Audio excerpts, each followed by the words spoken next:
There will be spoilers ahead. Lots of spoilers, so be careful, won't you?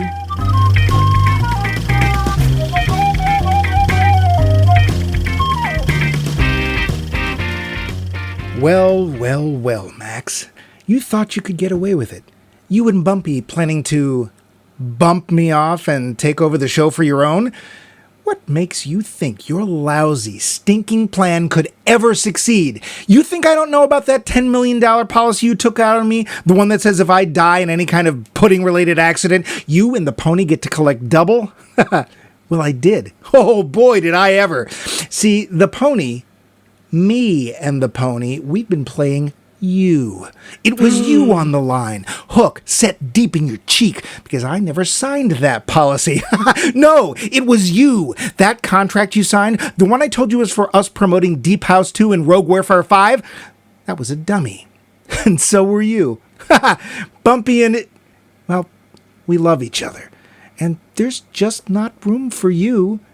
No. From now on, it's just going to be me and Bumpy, what are you doing with that 45? And how the hell are you able to hold it? Bumpy, I was only kidding. I was just trying to secure you oats for the rest of your life. Bumpy, it was always about you. You and no one else except Max Mike Movies. Oh, Bumpy, watch out for that cliff. He'll be back and maybe he'll have learned an important lesson. But you know who doesn't have to learn anything? That's the main host, Max. Just sign right here. Levine, give us an indemnity, Max. Okay. I'll see your indemnity and double it. Oh, wow, my sides. And I am Mike. Wait, what am I signing? Loose. We're in the middle of our noir series, Walk the Dark Street. And we've got a biggie for this week's show, the 1944 Billy Wilder classic, Double Indemnity. It's black and white and dead all over.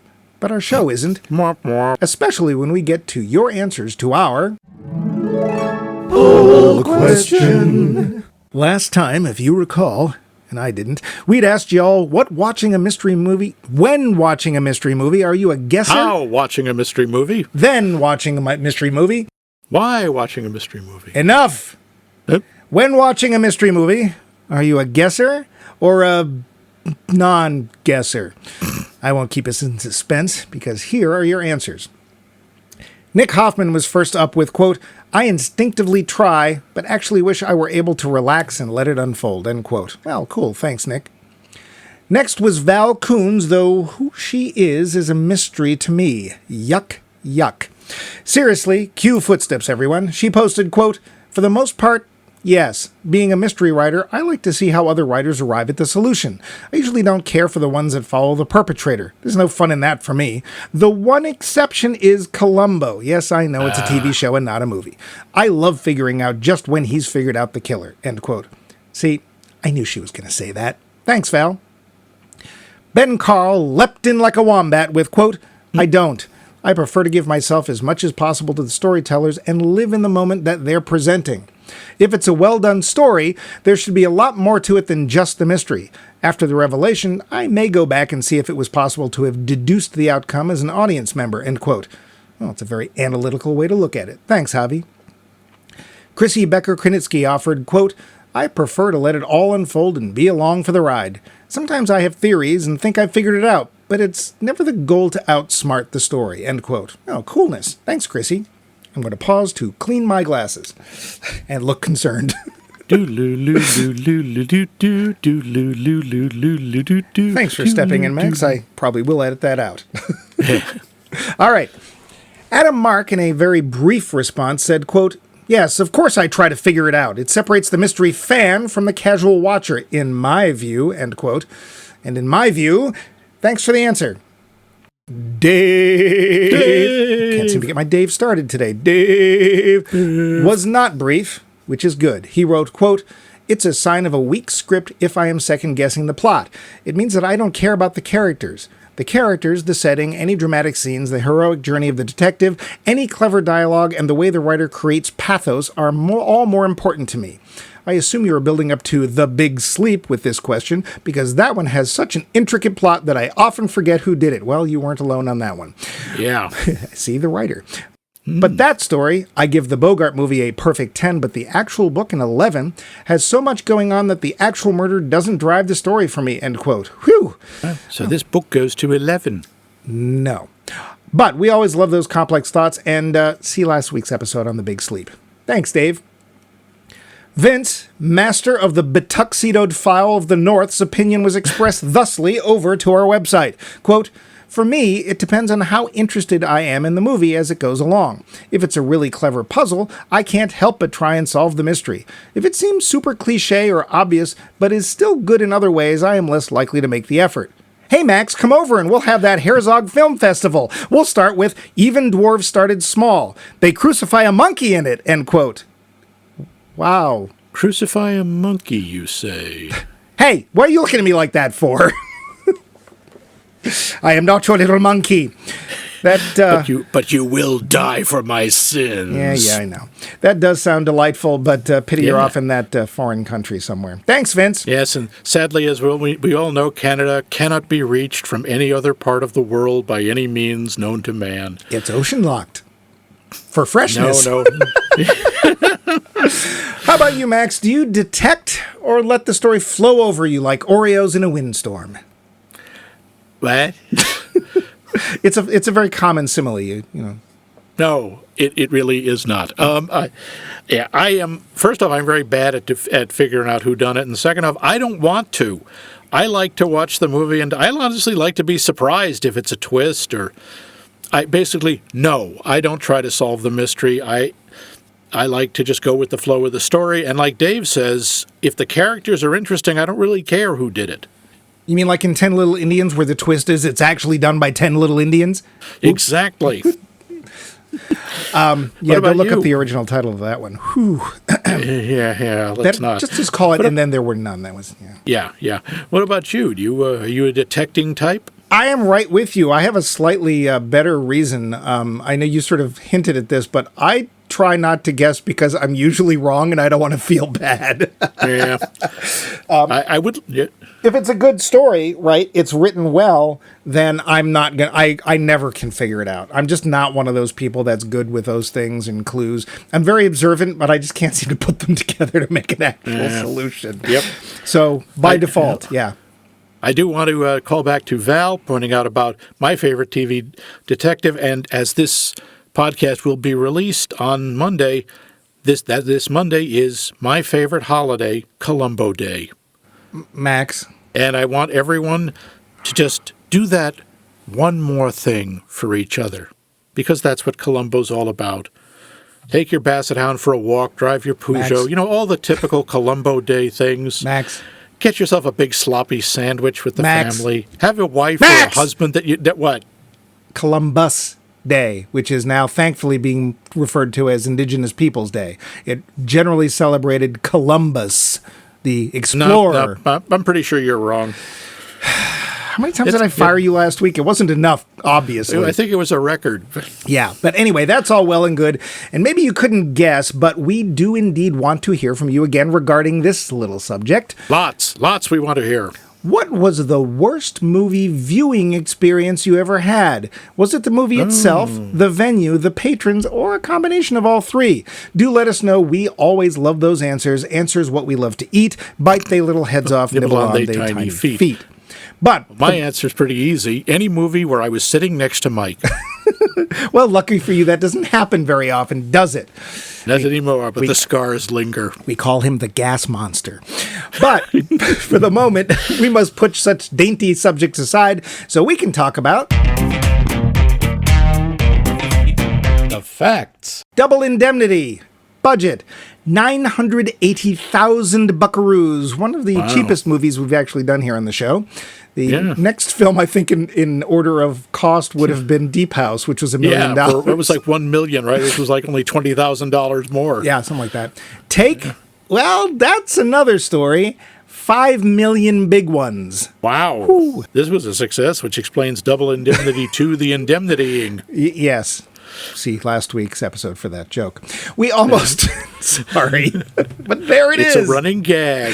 Is that what it is? Well, shoot it. It won't run as far. And here's one I'm going to put over on your mouth. Yes. We almost didn't get one of the biggest names in this movie, Edward G. Robinson. Seems he thought the part was a little below him, being third lead. Thing is, he also realized that he was making more than either Fred MacMurray or Barbara Stanwyck and was doing a good deal less, so go Eddie! Yeah. Speaking of Chandler, which we weren't, but now we are, he decided to play hardball in this job, stating flatly that he wouldn't do it for less than $150 a week. This came as a big surprise to the management, who was going to offer him $750 a week. Good one, Ray Ray. Yeah, we'll come back to Ray Ray. This wasn't based on a Chandler book, but the screenplay was partially written by him, and written well it was. So well, the author of the book, James M. Cain, wishes he'd written some of the things that made it onto the screen, including the ending and the dictation portion of the screenplay. So Stanwyck, now hold your horses, Max, I bet you didn't know this, was not a natural blonde. I know, What? big surprise. And the wig she wears is, Can't breathe. Take a deep breath. That wig is, it's a wig. Eventually, even Billy Wilder realized how horrible it looked, but by the time he did, enough footage had been shot that it was too late to change it out. Whoops. Pity. This movie is based on a book, which I mentioned, which itself was based on a real-life story. In that, a woman plotted with her boyfriend to get rid of her husband, on whom she had indeed taken out a life insurance policy with double indemnity. In the real-life trial, which book author James M. Cain attended, the two were quickly caught and prosecuted, with the boyfriend getting the electric chair. Whee! Yeah. And I guess the woman got the manual chair? I think she got the gas chamber, but they were gentler to lady perpetrators. A lot more back then. gas chamber, a lot more gentle. Yeah. Supposedly, on the streets back in the 40s, a woman wearing an anklet was telling the world that she's married, but open to offers. No idea if right or left means something different, if there's color signals or hanky codes. Look it up, kids. There is yet another example of Billy Wilder casting against type. Fred MacMurray had to be browbeaten into taking the part, as he was much more used to playing nice guys, named Steve. Na, na, na, na, na, na, na, na. He was a dad, his name was Steve. Wilder was not a nice man. This movie was up for quite a few Academy Awards, but the Oscars were swept that year by Goin' My Way. How did Wilder react? Well, when the director of that film, Leo McCarey, got up to accept his award, Wilder tripped him. Oh! Yeah. Oddly, and with no evidence I can recall, this movie takes place in 1938, even though the film was released in 1944. The look of confusion you can hear from Max's face is, in fact, exactly what he should have. No, I knew it took place in 38. 'Cause he says it at some point. I don't remember it at all. And I'm He lists the date. I remember thinking, wait, why are you setting it 6 years before it happened? Well, for once, 8. Max is right. And yes, in case you didn't know, or you probably did, that man sitting outside Barton Key's office reading a newspaper is, in fact, author Raymond Chandler. Again, I'm sure you knew that. That's actually the only footage they have of him ever, besides a home movie somewhere. But yeah, Chandler and Wilder did not get along. Among many other things that came between the two was Chandler's treatment by the executives in the studio. He said, quote, "The first picture I worked on was nominated for an Academy Award," if that means anything, "but I was not even invited to the press review held right in the studio," end quote. However, he was kept on salary all weeks of filming and had a clause that forbid script changes without his approval, which was simply not done in Hollywood at the time, or probably even now. Wilder was not impressed and offered, quote, "We didn't invite him? How could we? He was under the table drunk at Lucy's," end quote. Interestingly, this relationship would cause Wilder to look to his next film, The Lost Weekend, and try and make Chandler a little clearer to Chandler. Oh. Yeah. Which is a weekend apparently about a drunk writer. There you go. Yeah. Well, that's it from me. But Max, do you have anything to add? Not really, although it's hard to keep referring to Raymond Chandler as just Chandler, because all I keep thinking of, could I write any more of a mystery? Chandler from Friends. From what? Friends. It's Oh, a television show. It's a television show, Mike, on that strange box you have in the living room that shows the talking pictures. Nope, I just have Zelda on mine. Ah, okay. I don't have this Friends thing. What are Friends? What use would I have for that? Anyway, we should move on to... See, there's this insurance salesman, a regular Joe, Walter Neff, played by Fred MacMurray, is just trying to make a buck.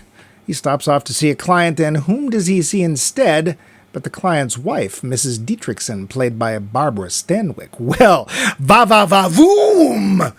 This can only mean one thing, especially as she's advertising with that sexy anklet of hers, that she not only wants to take a ride on the good ship Walter Neff, she must surely want to engage his help in a plot to not only insure her husband, but bump him off, collect, and escape into the sunset. But surely Walter must be reading things incorrectly, and initially it seems he is. Until he isn't. This is indeed what Mrs. Dietrichson wants, and Walter, he is a fish on the line. And so the couple plots, with Walter providing the inside information they'll need to concoct the perfect murder and keep it from the suspicions of Walter's boss, Barton Keyes, played by Edward G. Robinson. There are a couple of complications, but they're quickly dealt with, and soon the husband is gone, and it seems like it's going to be smooth sailing for the team of Dietrichson and Neff.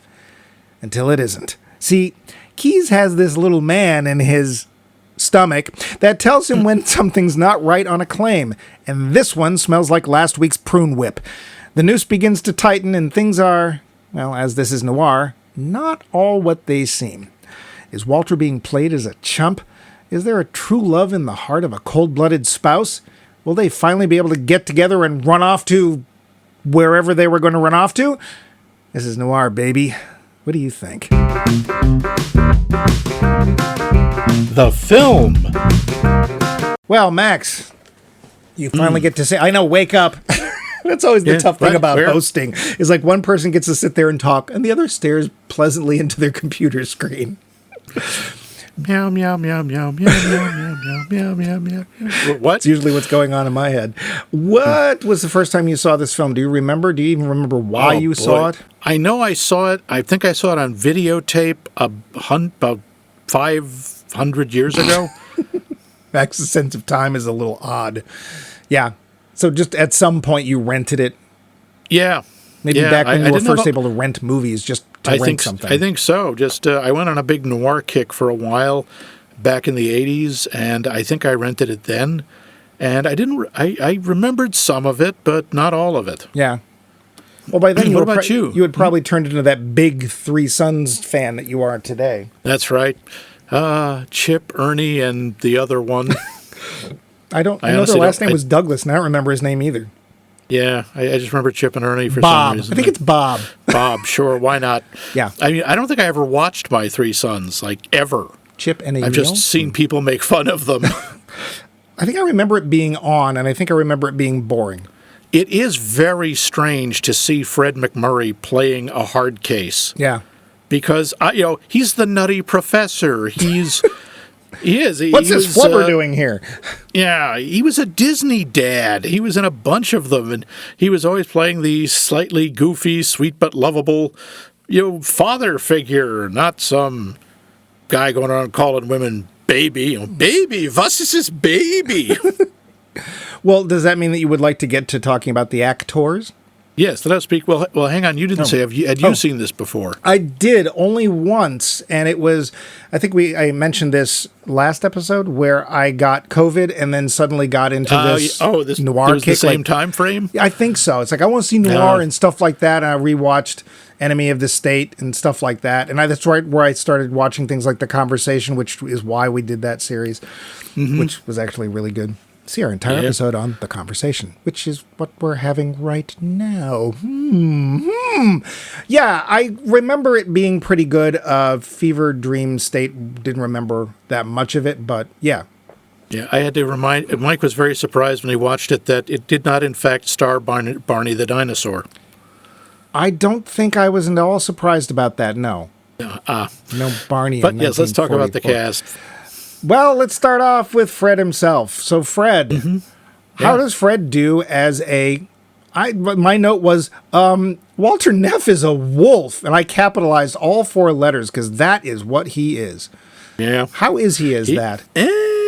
He's Interesting. okay. He's okay. I think he tries really hard. Okay. The problem is that's what it feels like, that he is trying really hard. It doesn't seem to be. There are guys like Bogart or Robert Mitchum who pull off that, you don't realize that you're already in love with me, or that I've already beaten the crap out of you, but I have. And they can do that without even trying. Fred MacMurray, he's trying. And, it's like that, God love him, he's trying. I actually disagree. I actually Really? found that he wasn't tough, but he was slimy. And the thing that's really interesting to me about this is that the movie kind of depends on you not liking the character, right? Because sure, he walks in and he's dictating this thing, and we're supposed to feel bad because he's obviously dying. But when he tells you what he did, and we see him, he walks into this woman's house, and he knows that she's the wife of a client, because he didn't, I don't even know if he knew that the client was married. But he sees her, Yeah, the first thing he does...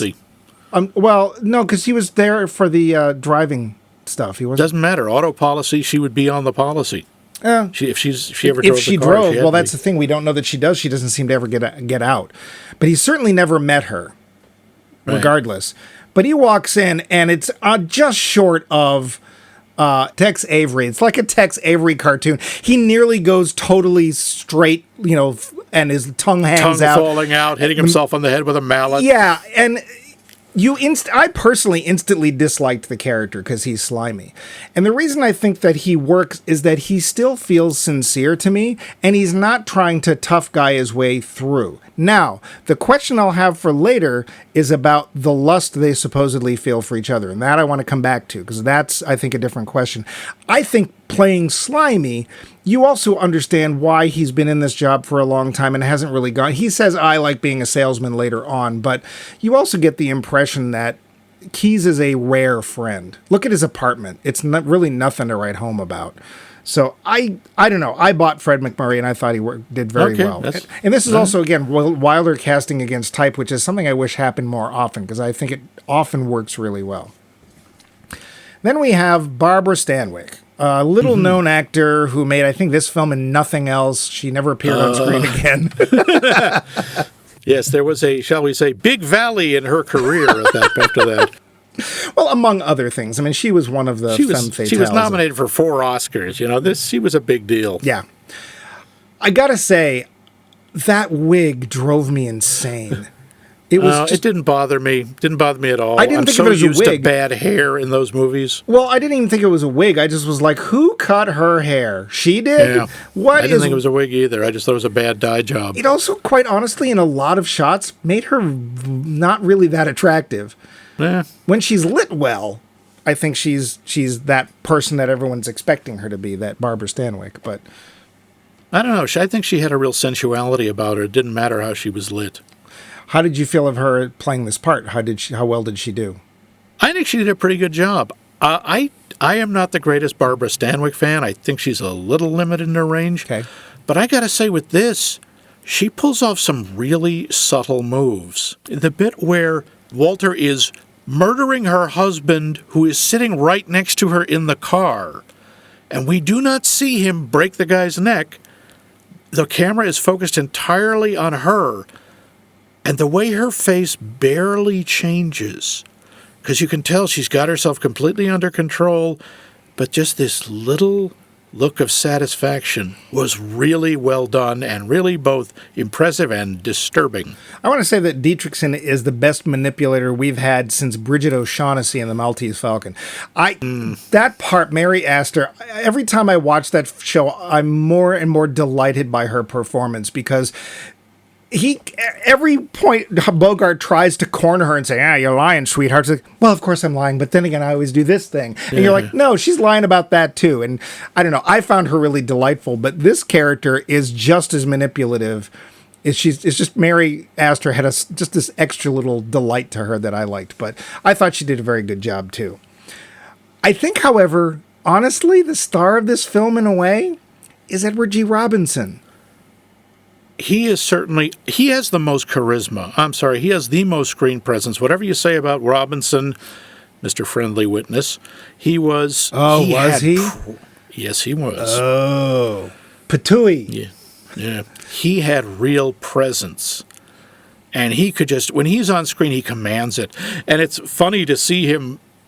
In effect, in every conversation, he dominates Fred MacMurray, who's like 3 feet taller than he is. Yeah. I mean, and they don't hide that. It's not like, okay, every time I'm in the room, he has to be sitting down or he's standing on a box or something. MacMurray is standing over him, but he's not towering over him because he is dwarfed in a lot of ways by Robinson.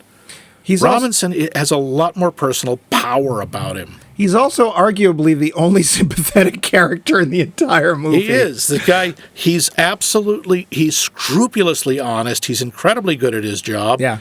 And that's also, I mean, we'll talk about this in a bit. We're dealing with insurance people. Yeah. You know, not detectives, not soldiers, not spies, insurance salesmen. Yeah. Not exactly, action stars or noir stars, usually. I'm going to be an actuary. Yeah.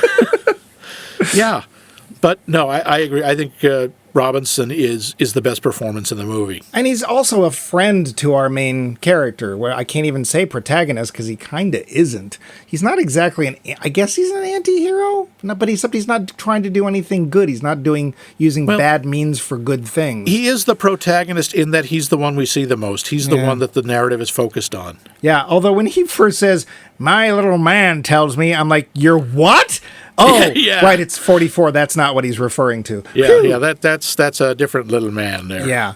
I think he's funny. There's some points where he's actually funny.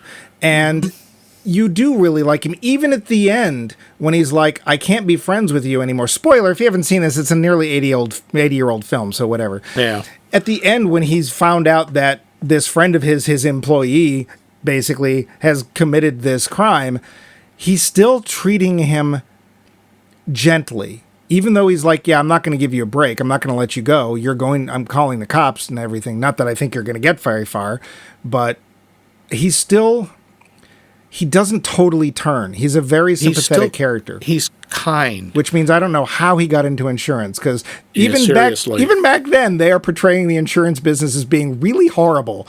Yeah, the way they treat people, the way they treat her. I mean, I know Barbara Stanwyck is a murderer in this, but the way that the executive treats her, which we'll get to, is awful. Yeah. We only have a couple other people really worthy of note in this film. Raymond Chandler's... No, I'm just kidding. Okay. We have Jean Heather. I guess it's Jean Heather, plays Lola Dietrichson, who is the daughter of the husband that Barbara Stanwyck wants to get killed. She's fine. She's there for 5 seconds. She doesn't do much. No. Honestly, she's a plot device. She doesn't have a lot of personality. No. She doesn't have a lot to do. No. She seems somewhat manipulative, too. So here we have a really big contrast between this week's film and last week's film, where last week's film, we were all like, wow, all the women in this film, all the women in The Big Sleep seemed totally capable, could go out and do whatever they needed to do. Even if they were just a cab driver, they seemed like somebody in control of what they're doing. And here, all the women in this film are basically manipulating horror shows. But whatever.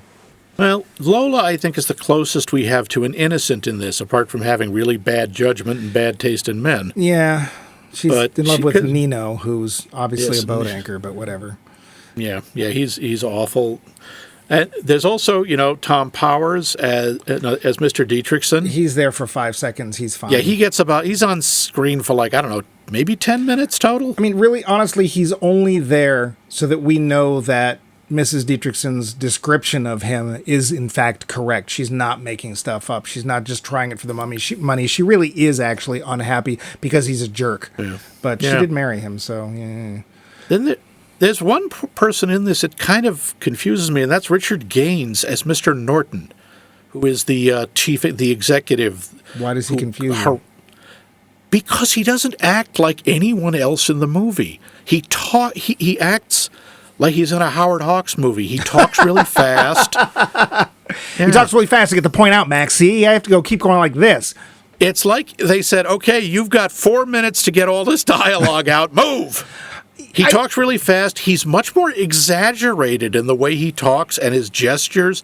He's like a much more old school actor, and I think he was. Well, for me, he was on screen for literally 30 seconds. He's in one scene, so it's not a big deal. No, but, I didn't really notice him one way or the other. He was fine. I didn't care. I thought it was interesting to see that there was a boss to Edward G. Robinson and what that might be like. The other one I like is Porter Hall as Mr. Jackson from Medford, Oregon. I'm from Medford, Oregon, and a Medford man. Sure. And this guy has been around. He has played villains in so many movies. Huh. The one I remember most clearly is he is the mean psychiatrist in Miracle on 34th Street who tries to get Santa declared insane. Okay.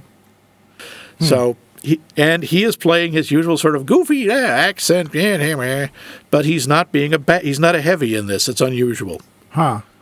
I'm not sure if I recognize him from anything, but I'm suddenly wondering if he wasn't in... No, he was not. I was wondering, he looked sort of like somebody who was in It's a Wonderful Life. Oh, no, I don't think he's in that. No, he was in Mr. Smith Goes to Washington. Yeah, he's in a bunch of other Billy Wilder movies. Billy Wilder liked him, or as much as he liked anybody. As long as they drank, apparently he liked them just fine. Because Billy Wilder was big on drinking. But yeah, the cast is really 3 people, and then there's a couple other people thrown in. Yeah. And I think I was a little bit more impressed than Max was, but that's fine. I will say, why don't we get to this before I forget it? Yeah. So Fred MacMurray walks in and he does his little Tex Avery thing, and those two start plotting together. Did you buy their lust for each other? I bought their chemistry. Okay. I do think there was at least a physical attraction. I'm not sure if I buy that they were ever in love with each other. Even at the end. Well, at the end where she's basically going, no, I didn't, but now I do. Spoiler. Blam, blam. Yeah. Which was a twist I did not see coming for 2 reasons. 1, because, wow, all right, that's happening. And 2, this is the 40s. You did not see women shot back then. That was... And this film had a lot of problems with the Hays Code. They tried to adapt it about 10 years before, and the Hays Code was like, no. And they were like, well, let's try it again. And the Hays Code initially was like, no, unless you get rid of these couple things, like no scenes of the woman in the gas chamber, because, hey, guess what happened? Apparently she didn't get shot. Although they let her being shot in, which I was surprised about. So, yeah, I wasn't sure I bought the lust. I can see what you're saying about them working together and him calling her baby every time. Them meeting up in the supermarket as Henry Slinkman walked by looking for turnips or clams or oysters. Yeah. I don't know if I bought him being so taken in by her that he would basically commit murder for her.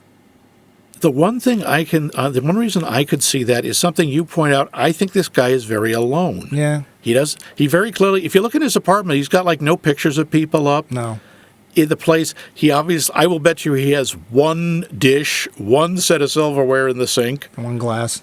1 glass. I mean, it's surprising when she finds a second glass. Yes. The place has no character. He just sort of exists. Yeah, see Thelma and Louise. But with her, he has a connection. He's not alone. He's feeling something. And I guess to be fair, there is potentially a lot of money coming. Especially when he figures out how to make it double indemnity. Ooh. Yeah, it may not sound like a lot in the movie. It's a $50,000 policy. In 1938 dollars, nowadays, I looked that up. That'd be $1 million. Which, to be fair, that's a nice chunk of change. That's for the $50,000? Yeah. So they get $2 million. Double, it's $2 million. Yeah. So, they could do pretty well. Certainly enough to run away for. I mean, you couldn't... Yep. Here's the sad part. You couldn't buy that nice a house in a big city, but... No. Isn't that sad? Not these days. Pretty friggin' sad, that is. Yeah, so I'd say pretty decent performances all around. Maybe not the best we've seen even in a Wilder film, but pretty decent performances all around. Yeah. I will say this as far as the setting. I was looking at L.A. in this. I got to ask a question. Where's all the people?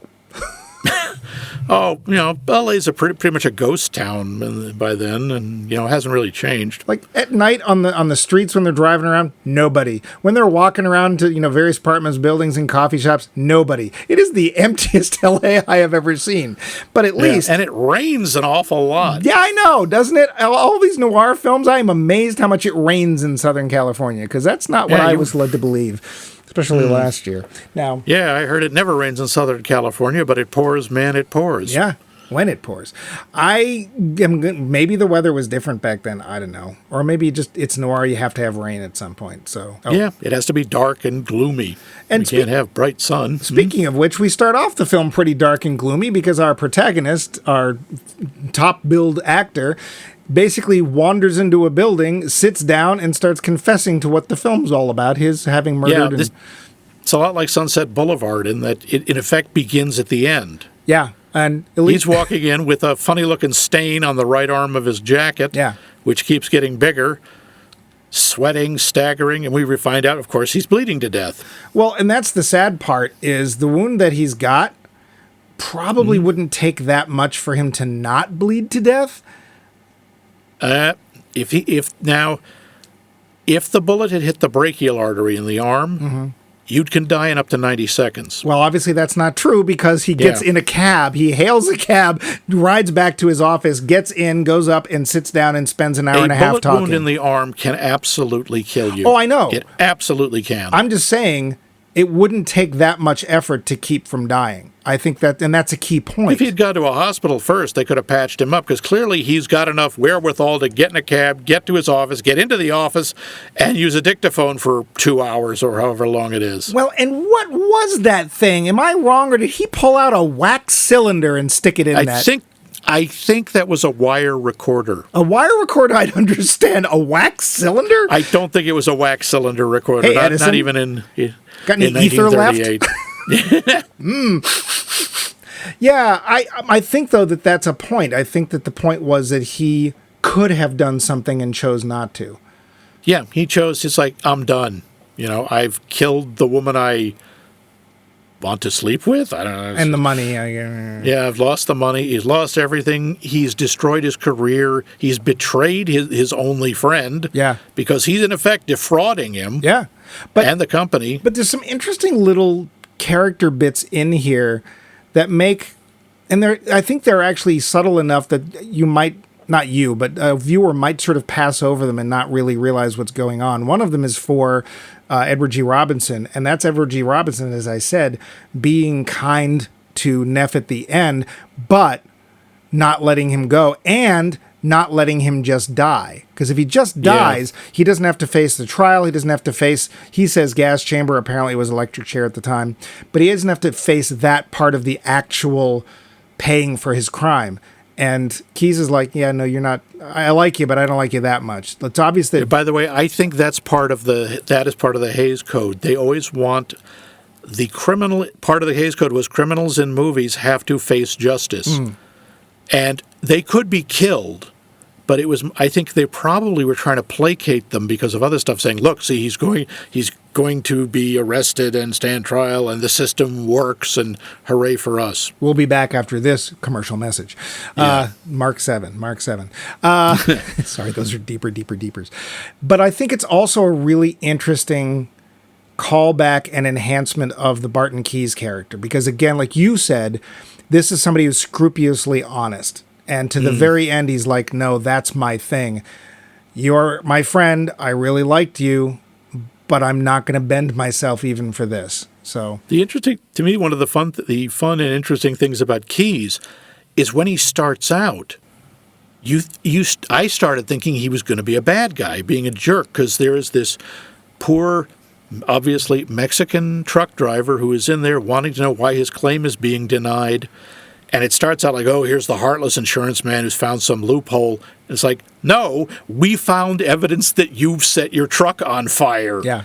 And the guy admits it. Yeah. And and you're going to sign this waiver, and we're basically we're not going to prosecute you for fraud, but you're going to say you're not going to file a claim. Yes, 60-foot man. Sure, right. You wrecked my truck. Sorry, that's War of the Colossal Beast. I often get those two films confused. You can see why. Yeah, no, Sure. the Keyes character is actually really interesting. And while I don't necessarily want a movie with him as the central character, I could easily see him being in multiple movies as sort of films a wrap around this guy. I don't know. He had a lot of depth. And because you could see that because also he's kind of the detective in this. He's the one who figures out what's going on. Every he's last part. Everything down to a remarkable level of detail. Yeah. But because the police originally are like, yeah, it was an accident. The dumb executive who talks too fast is like, no, this was obviously a suicide. That's what happened. It was a suicide, see? And Keyes is the one going, no, it wasn't an accident. It wasn't suicide. It was murder. It's pronounced He's murder. the only one. Yeah. Yeah. And he finds really little things, but you go, oh, yeah, like the fact there's a whole thing with Mr. Dietrich is wearing a cast on his leg because he broke his leg. He broke his leg after he got the life insurance policy, which apparently is also a health insurance policy. It was accidental because it had accidents. That's an accident policy, whatever they called them back then. And he broke his leg and didn't file a claim. And why wouldn't he do that? And that's the thing that tips off Keyes. Well, and the other thing he says, and this is also really interesting, and it's obvious that Keyes is smarter than Neff, is he's like, why would you choose to do it that way? You couldn't be sure you'd die. Yeah, the train's going 15 miles an hour. Why would you throw yourself off? He said suicide can't happen. And he mentions we have, and this is true, the level of information they have about human death in the insurance industry is kind of terrifying. And he lists some of it, which is like, okay, that's, Yep, how they subcategorize suicide by leaping, by poison, and every kind of poison. It's actually really kind of bizarre. No, it's just the way when he's trying to talk Neff into taking a job in the office, and he's comparing being an insurance claims adjuster to being a surgeon or being a detective or being a priest. And in those moments, it's like you can almost believe him. Just would have been a cut in pay, which is why he's like, Yeah. The other little character thing, and I think this actually, it's subtle, but it's interesting, is I think there actually is some regret in Walter Neff. And the reason I say that is at the very last minute, after he's now killed Mrs. Dietrichson, is he runs into Nino, who apparently was being manipulated by her as well, and he's coming up ostensibly to get between Dietrichson and Neff, and Neff just says, look, do yourself a favor, get out of here. You were being played as much as I was. Lola actually does love you. She's been trying to call you. Go, here's where she's staying. Get out of here. You were never here. And he lets him off the hook. I get why he did that, but I have to say, why did he do that? Because Nino is a jerk. And he treats Lola badly, and he has a dangerous temper. I mean, the reason Phyllis Dietrichson is using him is because she thinks he'll get so mad that he'll kill Lola. And this is the guy that he thinks she should be with. You think that he would kill Lola? That was her plan? I didn't get any sense of that at all. That's what he said. He was talking to her about, it's like you were going to wind him up so much, and eventually you were going to tell him where she was, and you knew what he would do. Oh. And the implication to me is he was hoping she would, because Lola has all these theories that could be a real problem for Phyllis, including the really disturbing plot point that Phyllis may have, in fact, murdered Dietrichson's first wife. Lola is, her stepdaughter. Well, she was a showgirl, colored feathers in her hair, feathers and a dress cut down to there. But by the way, do you think that was just something out of Lola's imagination, or do you think that she was cold-blooded enough to do that? Oh, I believe that she was cold-blooded enough to do that. Yeah. I even believe at the very end her bit about, I didn't love you, but now I do, blam, blam. I think that was just her trying not to get shot. I don't think there was... But she didn't know he had a gun. He hadn't drawn a gun. I don't buy it. In fact, we don't know he has a gun until we hear the shots.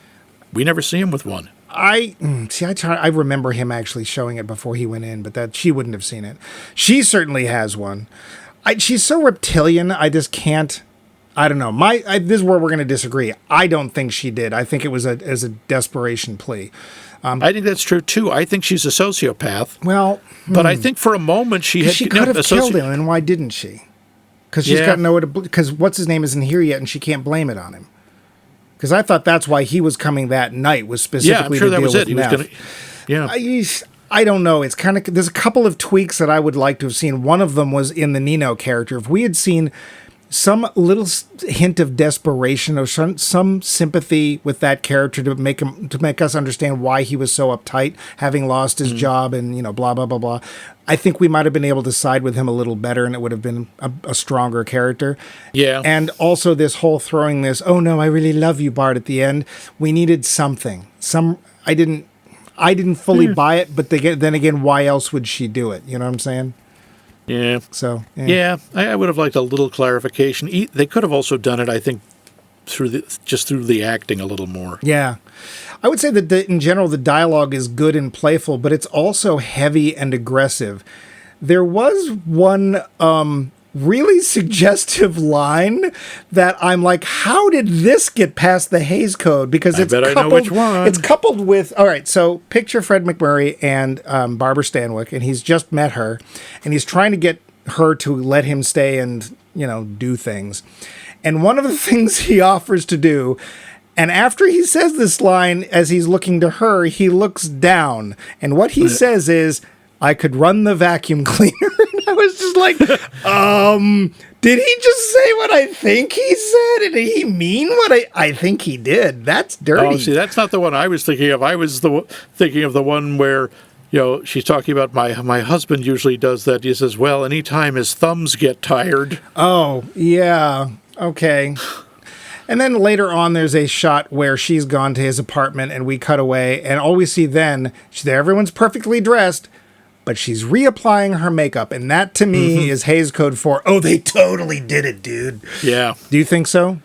I absolutely think so. Boy, it's amazing how subtle you had to be back then. And you know what? I kind of like it better that way. Because, well, what did they do? And it was like, I think that what they did was actually pretty sweaty. Let's put it that way. But we'll never know, because it's all in our little man in our head. I'm sorry, our stomach is the only one who knows. Ew. It is a strange thing about this movie in that we are in effect supposed to be, I don't know if you could use the term sympathizing with, but we're supposed to be invested in two cold-blooded murderers. Yeah. These are the people that we're following, and when things go wrong for them, we get tense. There's that sequence where Keyes comes over to the apartment after the murder, and he wants to talk to Neff, and she's coming over. Phyllis doesn't know that Keyes is there, but she arrives at the door. She hears him, and then when he's leaving, she's hiding behind the apartment door in the hall. And you're like, oh, God, what if he sees it? And it's like, wait a minute. Wouldn't that be a good thing? I know. Wait, what? Where it's like we kind of don't want them to get caught. Or at least we don't want MacMurray to get caught. I don't know if we mind if Barbara Stanwyck gets caught. Although I think they're kind of a match. They're kind of a set in this. I mean, technically, she didn't actually do anything but plot, right? Mm-hmm. Except she may have murdered the wife. We don't know. She's an accessory. Sure. Yeah. An instigator. But we... Or when the actual murder is taking place and they have dumped his body and it's all going great and they try to start the car and it doesn't start. Yeah. And I'm thinking, well, somebody's shorts are full of bricks right about now. Yeah, got to wear the brown pants that day. And we know it's a blue suit because they tell us. And it's obvious that it's just the car's not properly in neutral or whatever they had back then. But still, it actually reminds me of that. We're worried for them. I know. We're like, oh no, let the car start. What am I saying? You know what it reminds me of? It reminds me of that scene in Psycho, the only funny scene in the film, where he's killed off Janet Leigh and he's put her in the trunk of the car and he's pushed it into the swamp and he's standing there watching it sink, and then it suddenly stops. And they just cut to Anthony Perkins and he's like, And he looks back to the car, and the car's just sitting there. They cut back to Anthony Perkins, and he's like, and then finally the car goes back down into the swamp. And we kind of feel bad for him, too, even though it's like we just saw him. Well, actually, we don't know at that point that he's murdered. We think it's the mother. But, well, quite honestly, I don't think anybody that has seen that film starting from 1970 on thought it was the mother, because we all knew. So, yeah, you're right. We do have sympathy, and I don't know why. But I guess that's the way that Wilder tells stories. He makes us care about people that we shouldn't. And we see everything from MacMurray's perspective. Like I say, he's the protagonist. You have to empathize with the protagonist, or the movie's boring. Well, and I think also in his dictation, we do get the impression, not only from him letting Nino off the hook, but we get the impression that there is sorrow on his part, not least of which for basically turning on his friend Keys, which is why I think he's doing it. He's like, you know what? I should have realized. Actually, my note was, I think that Neff should have married Keys. Because it would have been a nice couple. Name me another noir film that ends with one guy telling another guy that he loves him. Because that never freaking happens. Could be a start of a beautiful friendship. Yeah, it's not the same thing. That's friendship. No. There's a very... No, he actually uses the word love, and you don't hear that. You don't hear that in the sort of... But you've actually, in that era, you never heard men say that to other men at all. No, that's bad. That's the gay people. Shh. But of course, we all know that they wouldn't exist till the 1960s. Yep, they hadn't been invented yet. Also, there's a couple of things that popped up, little details that popped up, one of which is something that is starting to drive me nuts depending on the film, and that is Walter Neff touches everything. Yes. Fingerprints, what are those? They were using those in 1938. They sure were, and if anyone wanted to look, they're everywhere. Everywhere. He just makes no gloves, no attempts, nothing. And then the other one, and at first I thought, wow, that's a really clever idea. When he goes off to commit the murder, he takes two little pieces of, I think it was actually his business card, and he sticks them between the clanger and the bell of both his door and of his phone, knowing that if the bell is rung for somebody either visiting or calling, that he'll know and he can come up with some reason why he wasn't there. The only problem is I don't think that works. And the reason I don't think it works is that it's actually a plot point in the Andromeda Strain. Oh. Because they don't know that there's this message that's come through. The only reason anybody knows anything happens because the bell rings. And a little sliver of paper has gotten between the clapper and the bell, causing it not to ring. So I'm like, it looks cool. I think it's clever. I don't think it works. Maybe it works sometimes. But what else can he do? I mean, they had no answering machines, no caller ID. How else are you going to know if someone actually placed a call? I thought it was interesting that the bell for the phone wasn't part of the phone. It was a unit on the wall. Yeah. I mean, it would have been a lot harder. You could have done the same thing in a phone, but back then it would have been a lot more work. Good old candlesticks, right? I'm pretty much at the end of mine. Oh, I did have one more note. I'm sorry. There's one major set in this, and that's the insurance company building. And I think it's a really interesting set because it's got this open middle and then this walkway around the outside so that you can tell the level of the employees there. And Neff is on the upper level and he's with Keys. And it's a very detailed set. It is obviously a set, but that's okay. Yeah. The other set that stuck out was the time when he and Lola go off to the forest. Oh, hang out around the Hollywood Bowl. Well, sure. But I have never seen anything that looked more like a set in my life. It's like, isn't it lovely, this movie screen here at night? It was just bad. No, I mean, it had stuff happen. That was a little jarring. Yeah. How about you? Any more notes, or should we get to the end? I think that's it, except for the fact that he kills her at the end is incredibly dark, especially for that era, but it's pure noir. Yeah, very noir, which is one of the reasons a lot of people... I actually didn't see that in the trivia. Somebody told me that this was considered the first noir film, but I didn't see anything about that in the trivia, so we'll just ignore that part. Okay. Otherwise, all I have to say is... The finish. So, Max. Yeah. We'll discount when you saw it in the 80s. It was a long time ago. Yep. You probably don't remember your reaction then, but what do you think now that you've sat there and critically watched this film? What do you think of Double Indemnity? I can see why this started such a trend. Yeah. I mean, the style is so unusual. It's so, especially for the time, all the stuff with light and dark and so many shadows. It looks really cool. I still have a little trouble with Fred MacMurray. I think he's just a little bit stiff in the part. I think playing, again, casting against type is very cool, but sometimes it doesn't quite work. Even someone like Wilder, who's really good at it. I mean, it's like, again, casting Edward G. Robinson as, in effect, the only really good guy in this. That was surprising, and it worked. But I think the other performances, I think, are terrific. I think it's really interesting. I think it's fascinating that they can make an insurance agent an actual character who we care about. Not that Max has anything against insurance agents. I've dealt with enough of them. Sorry about that. I'm sure there are plenty of nice ones out there, but I like it. I think it works. I wouldn't say it's my favorite of the noir films we've seen, but I think it's really good. What about you? I don't count My Fever Dream because, you forget things. I think, especially if you're going to look at Wilder films, and I think Wilder at this point is the director that we've scrutinized the most on this show. I could be wrong, but I think he is. He might be. I think if you look at Wilder films, just those, it's good, but it's not great. That's my feeling. I'm a little better on the performances by MacMurray and Barbara Stanwyck than I think you were. We both loved Edward G. Robinson. Yep. And part of me is sitting there like, at any point, is he going to reach into his closet, pull out a machine gun, and go, "Yeah, see, I'm going to take you all down. Take you." But I like the character. I think there's actually a lot of depth there. I don't know how much of it was written and how much is Robinson, because I do want to know more about him. And he's, to be fair, the only sympathetic character. I think the plot's very good. I think that it is not that big a twist when it comes, though, that Dietrichson is not exactly trying to play fair with Neff. And I think for me that maybe that level of twist and, I don't know, the danger isn't as high as it will be. And it's the film, let's face it, this is the least subtle Wilder film we've watched yet, right? I think Sunset Boulevard, Lot Sutler, and I forget what the other one we watched. I think we've actually watched 4.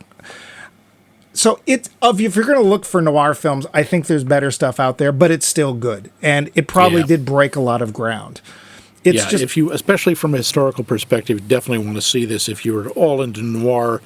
If this isn't the first, it's certainly one of the primary ancestors. Yeah, and let's face it, Chandler is almost too Chandler. Like, some of the dialogue is like so him that it's like, it's very Raymond Chandler. Could we add a little water to that? Can we Campbell soup this stuff? Because it's a little heavy. Water the bourbon down just a little bit. Yeah. So yeah, if you're a noir aficionado, if you're a completist, by all means, I wouldn't put it at the top of the list. Certainly not even of the films that we've seen so far. Quite honestly, and a lot of people are going to get flack for this, I think The Long Goodbye was a better noir film than this was. I think this has stronger elements and it uses the black and white better, but I think I like the story and I like the characters better in Long Goodbye than I like this. Interesting. But that's all well and good. What we really want, though, is answers to our poll question. And this time, what we really want to know is, what was the worst movie viewing experience you ever had? Was it the movie itself, the venue, the patrons, or a combination of all three? And you can tell us in so many ways, such as email us directly, us at maxmikemovies.com. Don't leave us alone with just Patton Oswalt, while you too can email us. Well, Patton Oswalt's staff, anyway. We'll tell you that story later, maybe, if it comes up. Probably. Anyway, email us directly. Probably. And you can give us hints for ideas for other shows, for other series, for movies like, hey, why didn't you guys watch this one? We're actually going to be extending this series because of your suggestions to one of our poll questions. You can also go to our website, maxmikemovies.com, leave a comment there, like Vince does. Have a nice little conversation with Vince. He likes to talk to people online. And if you also want to look at us on Facebook, we're there too, because that's still the last holdout of, I'm going to go with, least objectionable social media. And you can also find our podcast on pretty much any podcast app that has existed, will exist, or will soon exist and then not exist and then come back later as a sequel to itself. But we're deep in the middle of Walk the Dark Street. Max, what dark street are we going to walk next week? Well, they say the neon lights are bright on Broadway. But we're not going to Broadway. So I don't know why I brought that up. I don't either. We're going to the real source of noir, where noir really came from. And where was that? Comic books! Huh? No, we are going to, and I always swore that I wasn't going to do this. I wasn't going to play them. I ain't going to play Sin City. But yes, we are going down to Sin City. You're not making me watch Showgirls again, are you? No, where we're going down to Sin City, where the grass is green and the girls are pretty. I don't think We're going that's to go how to that Frank goes. Frank Miller's loving tribute To himself. to, Oops. well, yes. Frank Miller's loving, problematic tribute to noir, Sin City. Directed by a bunch of people, mainly Robert Rodriguez. Oh, Roberto Rodriguez? Roberto Rodriguez. I've never seen it. I've read the comic, I've met the man, but I've never seen the movie. Yeah, well, we'll see what you think. You know, it stars everyone's favorite monkey, Mickey Dolenz. No, wait, Don't think not that's right. Mickey Rourke. Mickey Rourke, Mickey Dolenz, same thing. I'm going to go with no. Well, whatever it is, we're going to see how wrong Mike is about everything as usual. And we're going to take us a trip down. You're going to take the down last to train Sin City. to Sin City? Yes, we are, in fact, going to take the last train to Sin City.